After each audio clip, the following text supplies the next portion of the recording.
बिस्मिल्लाहिर्रहमानिर्रहीम। अस्सलाम वालेकुम। आज की इस वीडियो में हम सिखाएंगे आपको आइन गईन फा क़ाफ की मिलावट। ठीक है, शुरू में आइन प्लस अलिफ ज़बर के साथ में इसको पढ़ा जाएगा आ।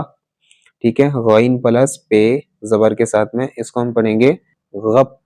गईन के नीचे जेर आएगा फिर ये पढ़ा जाएगा गिप, और अगर गईन के ऊपर पेश आएगा फिर हम इसको पढ़ेंगे गुप। ठीक है, गईन प्लस मीम ज़बर के साथ में, तो अब ये पढ़ा जाएगा गम गम। लेकिन अगर गईन के नीचे जेर आएगा फिर हम इसको पढ़ेंगे गिम, और अगर गईन के ऊपर पेश आएगा फिर हम इसको पढ़ेंगे गुम। ठीक है, इसी तरह फे प्लस अलिफ ज़बर के साथ में ये पढ़ा जाएगा फा। ठीक है, काफ प्लस दाल ज़बर के साथ में अब ये पढ़ा जाएगा कद। लेकिन अगर काफ के नीचे जेर आएगा फिर ये पढ़ जाएगा इद, और अगर काफ के ऊपर पेश आएगा फिर हम इसको पढ़ेंगे उद। इसी तरह काफ प्लस ता जेर के साथ में, तो अब ये पढ़ा जाएगा इत। लेकिन अगर काफ के ऊपर पेश होगा फिर ये पढ़ा जाएगा कुत, और अगर काफ के ऊपर जबर होगा फिर ये पढ़ा जाएगा कत। ठीक है, इसी तरह आइन वाव पेश के साथ में अब हम इसको पढ़ेंगे ऊ या फिर ओ। ठीक है,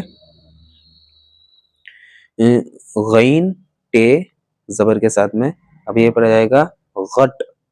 ठीक है, गट, और अगर गईन के नीचे जेर आएगा फिर हम इसको पढ़ेंगे गिट, और अगर गईन के ऊपर पेश आएगा फिर हम इसको पढ़ेंगे गुट। इसी तरह गईन शीन ज़बर के साथ में, तो ये पढ़ा जाएगा गश। ठीक है, अगर गईन के नीचे जेर आएगा फिर हम इसको पढ़ेंगे गिश, और अगर गईन के ऊपर पेश आएगा फिर हम इसको पढ़ेंगे गुश।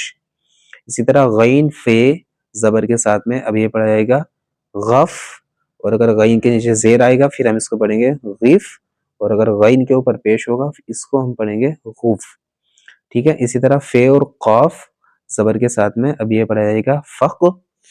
अगर फे के नीचे जेर आएगा फिर हम इसको पढ़ेंगे फ़िक, और अगर फे के ऊपर पेश आएगा फिर हम इसको पढ़ेंगे फुक। इसी तरह कौफ और लंबिया अब यह पढ़ा जाएगा पे। कौफ और लंबिया इसको हम पढ़ेंगे पे। ठीक है, इंशाल्लाह इस वीडियो में, आज की इस वीडियो में सिर्फ इतना ही। अगर आपकी समझ में उर्दू आ रहा है तो हमारी आप वीडियो देखते जाएं। ठीक है, और प्यारा सा एक कमेंट भी कर दें।